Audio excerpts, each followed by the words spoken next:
이 벨릭스 총독이 놀랍게도 본래는 노예였었다는 사실을 혹시 아십니까?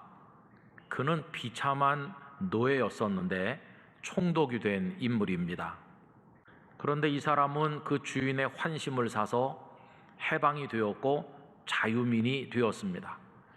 이 사람 이름 앞에 안토니우스라고 하는 또 다른 이름이 붙어 있는데, 그 이유는 그를 풀어준 사람이 안토니아라고 하는 여성이었기 때문입니다.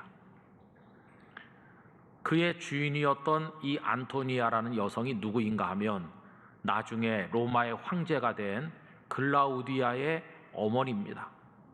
그래서 그 이후로 그는 안토니우스 벨릭스라 이렇게 불리게 되었고, 승승장구해서 일개 노예였던 사람이 총독의 자리에까지 출세하는 대단한 사람이 된 것입니다. 굉장한 자유를 얻은 것이죠. 그런데 여러분, 중요한 것은 자유를 얻는 그 자체라기보다는 그 이후에 얻은 자유를 어떻게 누리는가 하는 게 정말로 중요한 것입니다. 그런데 유감스럽게도 벨릭스는 그 자유를 귀하게 여기지 못했고 아름답게 누리지도 못하였습니다. 우선 그는 그 자유를 자기 쾌락과 욕망을 달성하는 악한 수단으로 사용했는데, 결혼했지만 다른 여자가 좋아서 그 아내를 버렸고, 또 결혼한 그 여자를 또 버리고 또 다른 여자를 얻었습니다. 세 번째 얻은 여자가 사도행전에 그 이름이 등장하는 드루실라입니다. 이 드루실라는 미모였다고 하는데, 그 여인을 얻기 위한 그 욕망을 달성하는 도구로 이 벨릭스는 자기의 자유를 악용한 것입니다. 뿐만 아니라 벨릭스는 돈에 눈이 멀어서 뇌물을 챙기기에 급급했는데, 여러분, 바울이 가이사랴에 구류되어 있는 동안에 벨릭스가 자주 불러서 말씀을 듣기도 했지만 한쪽으로는 바울에게까지도 뇌물을 기대했습니다. 그래서 사도행전 24장 26절에 보면, 동시에 또 바울에게서 돈을 받을까 바라는 거로 더 자주 불러 같이 이야기하더라. 바울이 뭐가 있다고 바울에게 돈 좀 챙길까 해서 자주 불렀다는 것이죠. 여러분, 자신의 자유를 아름답게 사용하기는커녕 욕망을 위한 도구로, 그리고 돈을 챙기고 권력을 부리면서 그렇게 악용한 사람의 결말이 어떠하겠습니까? 결국은 이 벨릭스의 폭정을 견디지 못하던 유대인들이 로마 황제에게 호소하게 되었고, 황제는 그를 그 자리에서 축출했고 폼페이로 추방하였습니다. 나중에 알려진 바로는 그 폼페이의 베스비우스 화산이 폭발해서 온 도시가 화산재에 덮일 때 드루실라도 거기서 죽은 것으로 그렇게 알려지고 있죠. 이 벨릭스에 대한 후세 평가는 굉장히 냉혹합니다. 로마 역사가인 타키투스는 잔인하고 음탕하며 노예의 정신으로 황제의 대리권을 행사한 자 이렇게 평했고, 유대인 역사가인 요세푸스는 유대의 운명을 지배했던 자 중에 가장 형편없는 자였다고 표현하였습니다. 여러분, 자유를 얻었잖아요. 노예가 자유민이 된다는 건 이건 기적 같은 일이잖아요. 그 소중한 자유를 얻었는데 그걸 아름답게 사용해서 인생에서 빛이 나게 한 것이 아니라 쾌락을 추구하고 돈을 추구하고 그 자유를 악용했을 때 결국 그는 사람의 노예에서 벗어났지만 이제는 더러운 욕망의 노예로 살다가 멸망하게 된 것이었어요. 우리는 잘 기억해야 됩니다. 자유를 얻는 것도 중요하지만 오늘 설교 제목 그대로 자유 그 다음이 중요합니다. 자유를 잘 누리는 게 얼마나 중요한지요. 그래서 하나님께서는 바울 사도를 통해서 오늘 본문 1절에서 이 사실을 말씀하고 있습니다. 1절 말씀 우리 다 같이 함께 읽도록 하겠습니다. 그리스도께서 우리를 자유롭게 하려고 자유를 주셨으니 그러므로 굳건하게 서서 다시는 종의 멍에를 매지 말라. 아멘. 자유를 얻었어도 그 자유를 제대로 향유하지 못하면 또다시 종이 되고 또다시 멍에를 짊어지게 되니까 절대로 그렇게 하면 안 된다고 당부하시는 겁니다. 우리 영락교회 성도 여러분들이 하나님께서 주시는 자유를 복되게 누리시기를 간절히 바랍니다. 그럼 여러분, 이 자유를 어떻게 누려야 하나님께서 원하시는 복된 자유자가 될 수 있을까요? 우선 첫째는 하나님께서 우리에게 누리라고 주신 여러 가지 억압으로부터 벗어나는 자유를 기쁨과 감사함으로 마음껏 누리시기를 바랍니다. 1941년 1월 6일 미국 대통령 루스벨트는 의회에서 연설을 하면서 우리 사람들에게 꼭 필요한 4가지 자유를 이야기하였습니다. 그 첫째는 자신의 생각을 자유롭게 말할 수 없게 하는 억압으로부터 벗어나는 언론과 표현의 자유. 두 번째로는 하나님을 마음껏 믿지 못하도록 하는 그 억압에서부터 벗어나는 신앙의 자유. 그리고 세 번째로는 인간답게 살지 못하도록 억압하는 여러 가지 결핍으로부터 벗어나는 자유. 마지막은 심리적으로 불안케 하고 두렵게 만드는 여러 억압에서부터 벗어나는 그 공포로부터의 자유. 이렇게 4가지 자유를 이야기했어요. 여러분, 이런 정치, 사회, 경제, 심리적인 자유가 우리 대한민국이 다 누려야 될 자유죠. 저는 대한민국 국민들이 이 자유를 언제까지라도 세상 끝날까지 풍성하고 완전하게 누리기를 원합니다. 우리 국민들이 이 자유를 침해당하지 아니하도록, 어떤 이유로도 이 자유가 침탈되지 않도록 기도해야만 될 것입니다. 그래서 그것을 위해서 우리는 이 땅을 자유민주주의 국가로 지켜나가야만 되는 것입니다. 그런데 성경을 읽어보면 이런 정치, 경제, 사회, 심리적인 여러 가지 억압들이 왜 나타나게 되는가? 그 근원적인 억압에 대해서 말씀하면서 하나님께서는 그 근원적 억압으로부터 우리를 구원하시는 분이라고 말씀하죠. 이런 현상들이 나타나는 밑바닥에 있는 근원적인 억압이 뭔가? 첫째는 죄가 우리를 짓누르고 있고, 두 번째로는 그 죄로 인한 사망의 고통이 우리를 억누르고 있고, 그리고 그 다음에는 이 모든 것을 가지고 우리를 고통스럽게 만드는 악한 사탄이 존재하고 있습니다. 그런데 하나님께서는 우리들을 거기서부터 건져 주신다는 것입니다. 아담과 하와 이후로 모든 사람은 다 죄인이 됐습니다. 그 죄로 인해서 우리는 죽음의 고통에 떨어지게 됩니다. 그리고 사탄에게 눌려 살고 있죠. 거기서 벗어나야 되는데 우리는 아무리 노력을 해도 거기서 벗어날 수 없습니다. 다시 말하면 우리 스스로의 노력으로 구원에 이를 수 없는 절대 무능력자입니다. 여러분, 어떤 사람들은 이걸 잘 알지 못해요.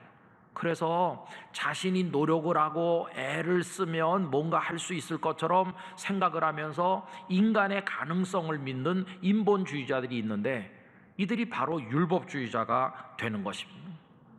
여러분, 유대인들은 할례를 받고 율법의 조항을 다 지키면 의를 얻어서 구원에 이른다고 생각했지만 그렇지 않습니다.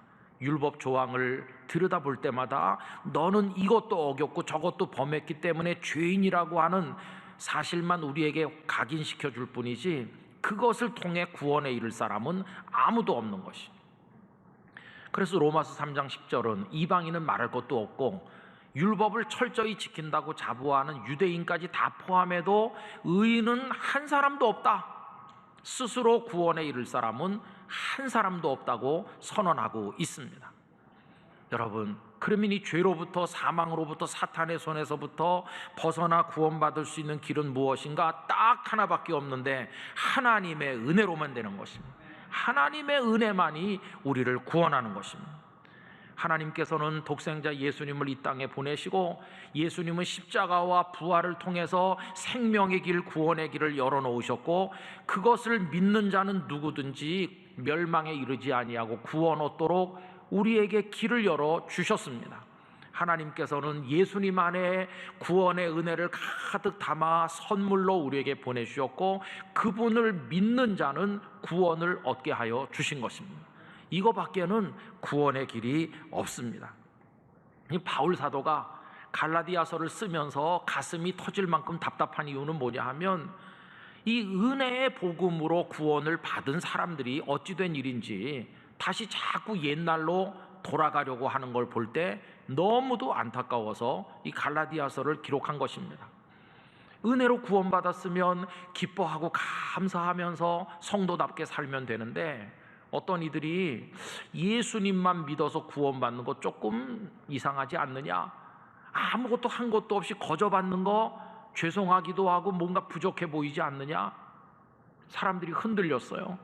그래서 예수님도 믿어야 되겠지만 사람이 할 일도 해야 된다고 하면서 할례도 받아라, 율법도 지켜라, 이렇게 하니까 한 손에는 예수님의 은혜, 한 손에는 인간의 노력, 절반의 은혜와 절반의 자기 수고, 이거 붙여가지고 구원 얻는 줄로 생각하는 거죠. 그럼 여러분, 율법의 그 많은 조항을 다 지키려고 하면, 처음부터 불가능했던 것을 다시 지키려고 하면 무거운 멍에를 또다시 짊어지는 것이고, 아까 읽은 1절 말씀처럼 그리스도께서 우리를 자유롭게 하셨는데 어리석게도 또다시 율법의 멍에를 매는 종의 자리로 떨어지는 게 아닙니까?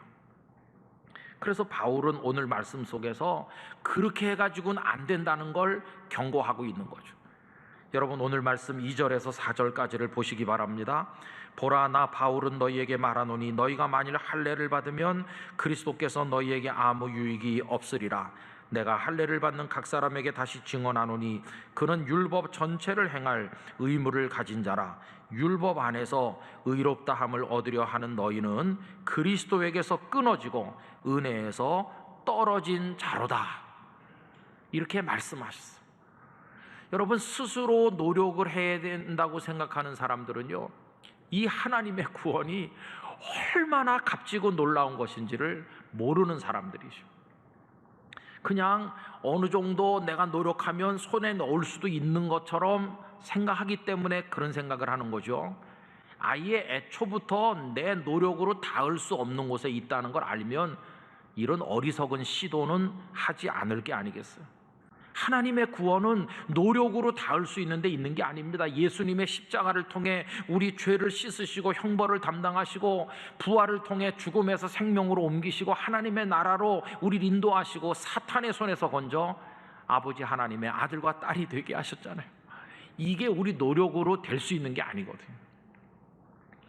그래서 여러분, 이거 어떻게 얻나? 성령 안에서 믿음을 가지고 하나님 바라보면서 그 은혜를 믿는 믿음으로만 되는 것이에요. 그래서 오늘 5절과 6절이 바로 그 말씀인데, 제가 6절만 읽어보면요, 그리스도 예수 안에서는 할례나 무할례나 효력이 없다. 할례 받았네 안 받았네 이런 거가 중요한 게 아니고, 그 다음에 뭐라고 했나요? 사랑으로서 역사하는 믿음뿐이니라. 우리 영락교회 성도 여러분, 이 믿음으로 은혜로 주시는 하나님의 구원을 누리시기를 바랍니다.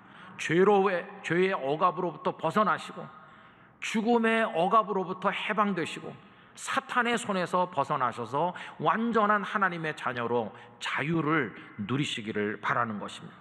이 은혜 안에 거할 때 진짜 자유가 거기 있어요.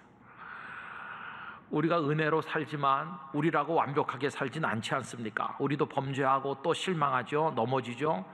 그래도 우리는 두려워 떨지 않아요. 율법을 지켜야 된다고 생각하는 사람 벌벌 떨지요. 그러나 왜 우리는 편안할 수 있습니까? 우리의 연약함을 아시는 하나님께서 우리를 다 대속하시고 구원하시는 거 알기 때문에, 내가 연약할수록 나를 더 사랑하시는 하나님의 은혜를 알기 때문에 우리는 평안한 것입니다. 참 자유는 은혜 안에만 있다는 걸 우리 기억해야만 될 것입니다. 그래서 다시 교만하고 다시 어리석어서 또다시 종의 멍에를 매는 어리석은 자리에 떨어져서는 절대로 안 되고, 이 하나님께서 벗겨주시는 그 멍에들을 다 벗고 하나님의 자유를 마음껏 누리시는 우리 영락교회 성도들 되시기를 바라는 것입니다. 이게 첫째입니다. 자유를 누리는 방법 첫 번째. 그 다음에 두 번째로, 우리가 성숙하게 자유를 누리기 위해서는요, 하나님께서 주신 자유를 내가 반납하거나 자원하여 포기할 수 있는 자유, 그거를 또 배워야만 된다는 것입니다. 자유를 가지고 있는데 더 큰 목적과 더 아름다운 가치를 이루기 위해서 그 자유를 사용하지 아니하고 기꺼이 포기할 수 있는 자유를 배워야 된다는 것입니다. 아니, 자유를 포기하면 슬플 거 아닌가? 아니요. 더 큰 가치를 위해서 자원하는 마음으로 포기할 때는 오히려 기쁨과 감격이 있는 것입니다. 그럼 더 큰 가치가 뭘까요? 그것은 사랑입니다. 사랑을 이루기 위하여 나의 자유를 포기하겠다. 여러분, 그 모델은 예수님이십니다. 우리 예수님은 우리를 사랑하시죠. 우리를 구원하고자 하시죠. 그걸 위해서 하나님의 영광스러운 그 보좌의 자리를 포기하셨어요. 이 땅에 오셨어요. 미움과 사람들의 욕설을 받으시면서 마지막엔 십자가까지 지시고 고난당하셨는데, 당신께서 다 스스로의 영광과 권리를 포기하시고 무엇을 위해서? 우리를 사랑하시기 위해서. 그래서 우리들의 구세주가 되셨습니다. 이게 예수님께서 보여주신 아주 기가 막힌 아름다운 모습 아닙니까? 우리 성도는 그걸 배워야 되는 거죠. 그래서 그걸 잘 배운 또 한 분의 우리 선배가 바울 사도이시죠. 그분이 살 때 고린도 지역에 시장에 나가서 고기를 사면 이게 다 우상에게 제물로 바쳤다가 다시 흘러나와서 시장에서 팔리는 겁니다. 그걸 사다 먹으면 우상에게 드려졌던 제물을 내가 먹는 게 되는 거죠. 그래서 어떤 성도들은 그거 먹어도 되나 마나 마음에 고민했어요. 내가 그래도 하나님을 믿는 사람인데 우상에게 바쳤던 고기를 이거 먹어서 부정해지는 거 아닌가? 깨림칙하다 이러면서 잘 못 먹는 사람이 있었습니다. 그런데 어떤 사람들은 그걸 초월했어요. 아니, 그 우상이 그게 뭐냐? 실체가 있느냐? 실체가 없다. 돌멩이나 나무로 깎아 만든 건데 그 사람들이 몰라서 어리석어서 그 앞에 가져다 놨다가 다시 가져온 건데 그 사람들 몰라서 그렇지. 이것도 다 하나님께서 주신 음식인 줄로 알고 감사하면서 먹으면 되는 거다. 그런데 매이지 않고 자유롭게 고기를 먹는 사람들도 있었거든요. 바울도 거기 속하는 거죠. 식사 자리가 펼쳐졌는데 고기를 차려놨는데 바울 사도께서 고기를 먹으려다 보니까 못 먹는 사람들이 눈에 보이는 거예요. 왜 못 먹나 했더니 아직 우상에 대해서 너무 신경이 쓰여서 먹어도 되나 두려워서 못 먹는 믿음이 연약한 사람들이 눈에 보이는 거예요. 그때 바울은 자기의 식도락을 위해서 고기를 먹는 게 아니라 먹지 못하는 이들의 불편한 마음을 배려하는 마음으로 고기 먹는 걸 포기하는 거죠. 먹을 수 있는 믿음도 있고 먹을 수 있는 자유도 있지만 다른 형제들을 사랑하는 차원에서 고기 먹는 걸 포기한다. 한 끼 안 먹는 게 아니었어요. 여러분, 놀랍게도 고린도전서 8장 13절에 보면 이렇게까지 말해요. 그러므로 만일 음식이 내 형제를 실족하게 한다면 나는 영원히 고기를 먹지 아니하여 내 형제를 실족하지 않게 하리라. 평생 고기 안 먹어도 내 형제 자매들을 위할 수만 있다면 그렇게 하겠다. 여러분, 자유를 형제 자매를 위하여 포기하지 않습니까? 그렇게 할 때 바울 사도의 신앙은 완성으로 다가서는 것이고 그분의 자유는 성숙되어 간 것을 우리가 깨닫게 됩니다. 성도 여러분, 그래서 오늘 그리스도인으로서 이 자유를 아름답게 누리려면 두 가지가 다 필요합니다. 하나님께서 억압으로부터 우리를 풀어주신 그런 자유들, 첫 번째 말씀드렸던 거 마음껏 누려야 됩니다. 죄로부터, 사망으로부터, 사탄으로부터 벗어나 자유하시기를 축복합니다. 그러면서 대한민국 사회가 주는 여러 자유들을 끝까지 누리게 되기를 원합니다. 그러나 동시에 우리는 내가 누릴 수 있지만 더 큰 사랑의 가치를 위해서 기꺼이 포기하는 자유까지 우리가 도달하게 되기를 원합니다. 여러분, 많은 문제들은 그 두 번째 자유를 배우지 못했기 때문에 생겨나고 있습니다. 예를 들어서 먹는 얘기를 해보죠. 어떤 사람이 먹을 게 없어서 굶어요. 그럼 불쌍하니까 사람들이 가져다 줘요. 자기도 노력했어요. 그래서 한 끼 먹다가 그 다음에 두 끼 먹다가 이제는 세 끼를 먹을 수 있는 경제적인 여건이 됐어요. 그리고 간식도 먹어요. 이제는 잘 먹어요. 누가 뭐라고 합니까? 아무 말도 안 하죠. 오히려 축하해 주죠. 그 사람의 권리고 그 사람의 자유입니다. 하루 세 끼 배불리 먹고 간식도 먹고. 오히려 그게 안 되는 게 불쌍한 거죠. 그런데 거기까지는 자유인데 그 다음은요. 그 다음에 이 사람이 돈을 더 많이 벌어가지고 그 다음에는 식도락가가 됐어요.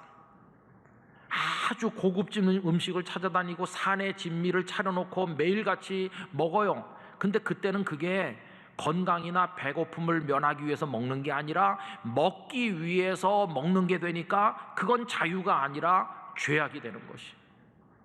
더군다나 그 옆에 먹지 못해서 피골이 상접한 다른 사람이 있는데 그 사람 보는 앞에서 내가 능력도 있고 자유도 있어서 먹는데 그러면서 먹는다면 그건 하나님 앞에 큰 악이 되는 거예요.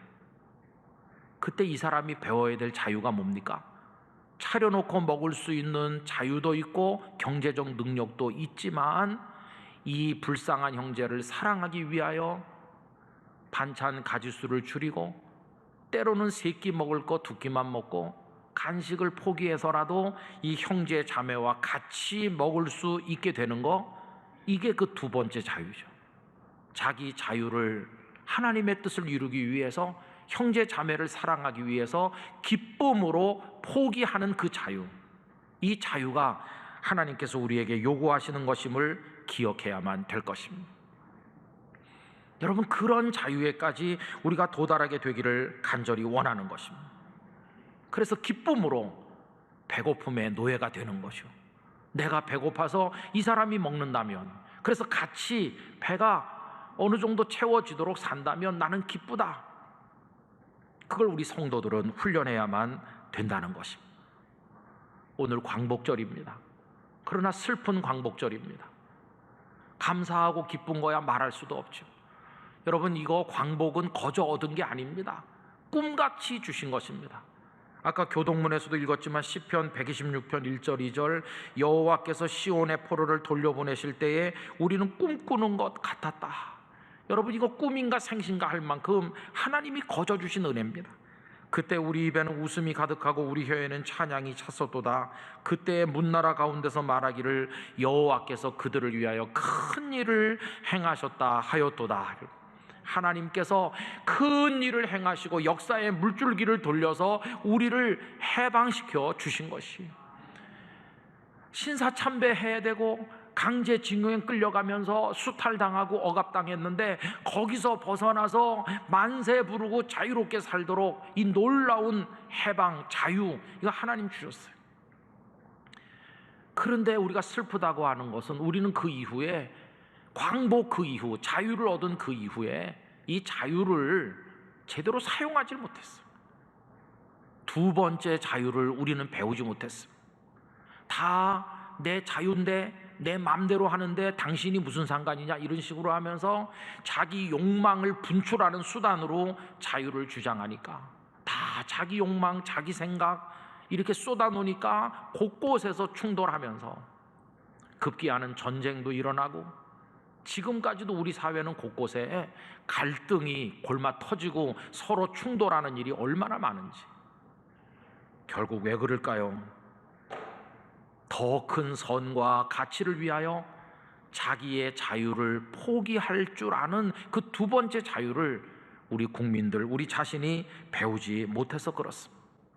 진정한 자유를 얻고 대한민국이 더 아름다운 나라가 되고 교회들이 더 능력을 가지고 가정들이 더 행복하려면 우리가 이 두 번째 자유를 배워야 될 줄로 생각하는 것입니다.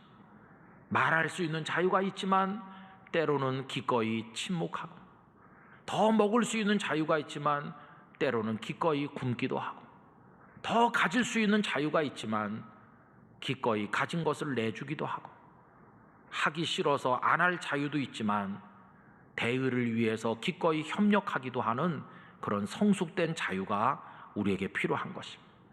저는 확신합니다. 가정에서 서로가 그렇게 하면 천국 같은 가정이 될 것입니다. 교회에서 성도들이 그렇게 하면 더 건강한 반석 위에 세워진 교회가 될 것입니다. 우리가 국민으로서 사회에서 그렇게 하면 대한민국 사회가 더 밝아질 것이고, 그것이 무르익을 때 복음 통일의 그날도 앞당겨질 줄로 믿습니다. 오늘 나라를 사랑하는 마음으로 기도하실 때 우리 각자가 이런 차원의 결심을 하면서 우리 영락교회 성도들이 애국하는 대한민국 국민으로 살아가시게 되기를 간절히 기원합니다. 기도하겠습니다.